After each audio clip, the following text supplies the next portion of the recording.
The eye, bhikkhus, is burning. Visual forms are burning. Visual forms, sense data received by the eyes are burning. Eye or seeing consciousness is burning. Eye contact is burning. Also, whatsoever feeling felt as pleasant or unpleasant, painful or neither pleasant nor unpleasant, painful, that arises with eye contact, that too is burning. With what are they burning? Burning with the fire of lust, passion, lobha. So lust is greed. Huh? Lust is greed. Also passion. So the Pali word is lobha. Huh? Then continue. With the fire of hate, dosa, and with the fire of delusion, moha. I say it is burning with birth, aging, and death, with sorrow, with lamentation, with pain, with grief, with despair. The ear, bhikkhus, is burning. So he repeat all these senses. Huh? So do you realize the first example the Buddha gave, the eye is burning. Why did he start there? Because seeing consciousness, understand now? If you attach, cling and grasp, you suffer. That's why it's burning to the enlightened one that has the understanding. The eye is burning, understand now? Then, after that you perceive through what? Eye consciousness, isn't it? Seeing consciousness, isn't it? The perception, is So the next paticca samuppada is what? The eye, bhikkhu, is burning. Then external sense data, form are burning, understand now? Visual form or sense data received by the eye are burning. Then after that, upon contact, seeing consciousness is burning. Means when you are mindful, you see all this, understand now? Because they are the one that cause you suffering when you deludedly grasp. When you see, excited like mad, understand now? The phenomenal world, like seeing a cinema show, understand? Here excitement, there excitement. But didn't kena burn, understand now? Kena burn that time, where is the excitement? You cry, On the film show, not you understand now? All the violent show, If you inside there kena shoot, you think you can laugh. You think you can see the excitement. Wow, that director, that producer, very good. Understand? But if you inside there, you realize, you can say that or not. I tell you, you run for your life, and you're miserable like that. That's why he said, where you have mindfulness, wisdom, the paticca samuppada work. All of your senses is the same. The eye is burning, the ear is burning, the nose is burning, the tongue. Because whatever you attach and cling is a prelude to suffering. Understand now? That's why here the paticca samuppada, he starts to explain this. Seeing consciousness is burning. Then eye contact is burning. That's why I told you, you can be at the moment of contact, at the moment of consciousness. So all this, when you are mindful, you can be there. Then after that, also whatever feeling that arises, whether you felt it as pleasant or unpleasant or neutral feeling that arises with eye contact, that too is burning. Why? Because this is your reaction and stirring of mind already. Understand? Your like and dislike, pleasant and unpleasant. Then sometimes doesn't affect you, neutral feeling. Understand? You not bothered. It doesn't affect you. The example is I given you before. Let's say your neighbor bought a new car. Then excitement, everything. Then suddenly the wife decide to take it for a drive. Reverse, open the auto gate, bam! Bang, accident. Or go out, bang, accident. Then what happened? The husband heard the loud sound, go out. What the hell happened? Understand? When buy new car, happy, understand? When accident that time, but you are the neighbor, You see, what happened? You laugh, Then you go and tell what? Hey, neighbor, sway, That is neutral feeling, isn't it? Yeah, he don't feel pleasant, but he excited, So that part is delusion, sister, someone chill, But but weakness, So sometimes you are the victim, you cannot laugh. Neighbor can laugh, no? That's why neutral feeling. Neither pleasant or unpleasant, but excited. Understand? No? You have got story to tell the wife. Understand? No? So this is real life example. Understand? Then what happened after that? What did the Buddha say? With what are they burning? This is to remind the monk. Well, they know greed, hatred, and delusion are evil root of all evil. So what is greed? Attachment, craving, possessiveness, passion, everything. So when you have this, what happened? You will cling, you will grasp onto what you see, understand now? That's why it's burning. It's a prelude to suffering, understand now? Then, if you don't like unpleasant feeling, means aversion, dislike, understand now? Or delusion, fear, worry, anxiety, understand now? So all these are burning. Burning with what? He said, greed, hatred, and delusion. Lobha, dosa, and moha. So, lobha, greed, I already explained. Your attachment, your craving, your possessiveness, your selfishness, whatever. Then hatred is your envy, your jealousy, your dislike, your negative emotion. Then moha is your delusion, your fear, your egoic conditioning, attachment, craving. So because of moha, greed and hatred arise. So all this, he said, I say it is burning with birth, old age, sickness and death, with sorrow, lamentation, with pain, with grief, and with despair. Why? Well, this is a whole mess of suffering. Human being, when you attach, all this will arise, understand? So although the cause is burning with the three evil roots of greed, hatred, and delusion, but the final outcome of the thing that really torment you and burn you is because of these three evil roots, it condition negativity of karma, then you suffer. And when you suffer, you go through what? That's why the reality of the First Noble Truth. The moment there is birth, there is old age, sickness, and death. Understand now? Then, when separation occurs, sorrowful, with lamentation and pain, and grief, with despair. All these are the First Noble Truth reality. Just how we chant, isn't it? Birth is dukkha, understand not? Aging is dukkha. Then disease and sickness is dukkha.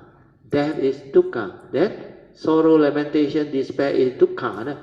All these are the outcome and consequence of it. So when you see this, he repeat for the other senses. No? I skip a bit, otherwise wasting a lot of time. So you go to next page, 161. So he said, with what is it burning? All this he already finished. Then bhikkhu, when a noble disciple, means what? Arya, understand now? Enlightened disciple of the Buddha, who has heard this truth and clearly see things thus or as they are, what happened to them? He become wary of eye, wary of visual form, wary of eye or seeing consciousness, wary of eye contact, wary of whatsoever is felt as pleasant or unpleasant with eye contact. Then he become wary of the other organ. So those that are enlightened, the Arya, the noble being, they will not hold on. Why? Like I give you the example, Anasana. What is this? Red hot burning, let's say. When you hold on to it, it will burn you, it will torment you. Will you hold? We are noble disciple awakened already. But deluded human being, you know what happened? Let's say they got first noble truth reality, they suffer. Let's say health problem, disease, traumatic, or separation, or financial problem, or whatever first noble truth related one. Okay, career problem, all those things. So they worry, they panic, like health problem. So the fear, worry, anxiety is a projection. Then he tried to seek help. Then sometimes he dare not let people know. We are scared the company know. Ask him to go. Understand not? Scared he will lose a job also. Then sometimes the spouse also they dare not let know. They scared after that the news go out, the friend, this guy, he got cancer. So how? So all this fear, worry, anxiety is a projection of the thought, not a reality yet. That's why you suffer. You become miserable, like the Vipassana president after the prostate thing. Yeah. So these are reality. So what happened is the noble disciple who understand all this, they will not suffer. They are different.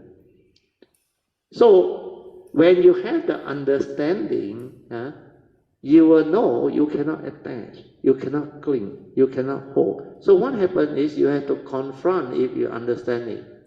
Right view, law of karma. Accept. Then reflect, contemplate. What happened? Okay, this is traumatic. Okay? If I accept, I don't project my thought. I don't blame, I don't worry. Fear, worry, anxiety, all despair, this suffering is gone. Understand? Then you do what you have to do. So do what you have to do means what? Means you have to follow the Dhamma way, Noble Eightfold Path, repentant, then you solve your problem. So in this case, the Buddha say, this is how they trace the origination factor, understand? Just like the fourth way, trace the origination factor. So all this suffering they came to know come from the senses, understand? Go through the paticca samuppada. The first organ is the eye, then the ear, the nose, the tongue, the tactile, and the thought. That's why I say this sixth sense door is very powerful. So when they arise, the final outcome is you deludedly grasp and cling, then you become sorrowful, miserable, suffer. So when you see all this clearly with mindfulness, then you straighten your view, understand? Not to react, not to stir, not to develop all this. Then after a while, like I say, think also like that, don't think also, you will never think. Then when you look at things, you will not develop all the negativity. Why? Because your yoniso manasikara, wisdom, dhamma understanding, this will prompt you, understand? Then you don't stir your mind. Then pleasant, unpleasant, no more, that link cut, understand? So what happened is, normal human being cannot understand this. So you know what they do? They say, this is my problem. Understand? Cancer is my problem. So they keep on holding on to it through what? Through the thought. Understand? Think about it. Worry about it. The more you hold, the more it torment you. There is a cause of suffering.